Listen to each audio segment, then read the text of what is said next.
Le BIM, Building Information Modeling, transforme nos métiers en permettant l'intégration et l'échange de données au sein d'un référentiel unique, ouvert et partagé sous la forme d'une maquette numérique unique.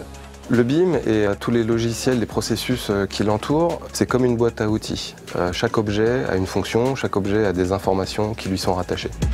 Conçue par nos experts des bureaux d'études, cette maquette numérique permet à nos équipes de travailler ensemble, de manière synchrone, dans un processus collaboratif. Tous les acteurs vont pouvoir saisir des informations dans la maquette numérique pour son propre usage ou même pour l'usage d'autres acteurs. Tout cela pour gagner en cohérence, en qualité et surtout en délai. De la conception à l'exécution, vous allez découvrir comment ce nouveau processus de travail a transformé en profondeur notre approche de la construction.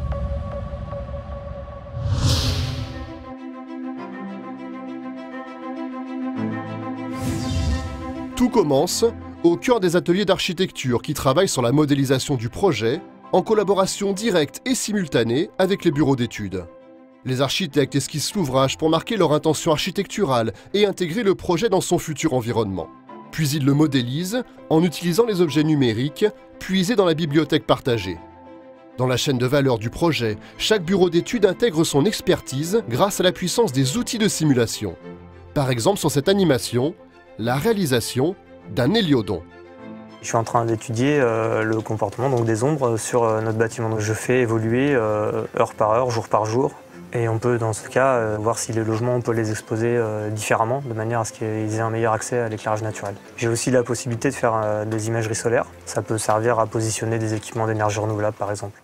Le BIM est alimenté en permanence. Les experts techniques peuvent apporter des remarques, poser des questions, faire des préconisations directement dans la maquette. Ces informations sont géolocalisées. Tout l'historique du projet est ainsi tracé au fur et à mesure. Les vérifications d'usage se font simplement comme le contrôle de ratio d'aménagement. On va retrouver à chaque étage des pièces qui vont être composées de paramètres d'identification, donc où se trouve cette pièce, la localisation par exemple. Ces pièces, on va pouvoir les regrouper, les condenser dans des nomenclatures. C'est très intéressant d'avoir une vue sur les logements, leur surface et leur typologie. Très rapidement, le BIM va faciliter l'évaluation chiffrée du projet. La maquette donne automatiquement toutes les informations nécessaires. Le chargé d'études de prix peut extraire les métriques type surface et estimer le projet à l'aide de ratios de coût. Nous disposons alors de tous les éléments permettant de passer à la mise au point du marché.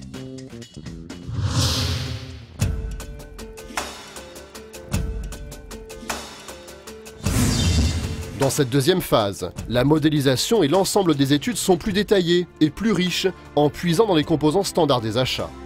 Au-delà de la géométrie, les informations sont renforcées et enrichies. Prenons par exemple les structures. Les outils nous permettent d'optimiser le dimensionnement des ouvrages en respectant les volumes architecturaux.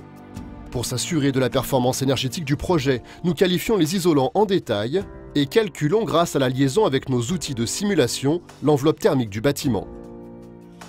On voit sur ce projet typiquement qu'il manque un isolant à cet endroit-là.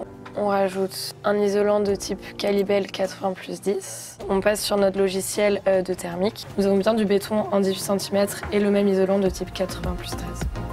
La performance énergétique vérifiée, nous précisons le nombre, la taille et l'emplacement des réseaux dans les gaines des logements pour s'assurer de la constructibilité. Le BIM, c'est réellement construire avant de construire. Nous pouvons effectuer un nouveau chiffrage, beaucoup plus détaillé et précis. J'ai récupéré les éléments directement dans la maquette. À partir de là, moi, je vais avoir aussi un travail de paramétrage sur tout ce qui est mode opératoire. Je vais récupérer l'ensemble des métrés qui va me permettre ensuite d'importer les quantités dans Polyval, mon outil de chiffrage. On rentre vraiment dans le détail et ça nous permet d'avoir des quantités exactes pour la gestion du chantier par la suite. La maquette est suffisamment complète, elle peut être exploitée en phase d'exécution.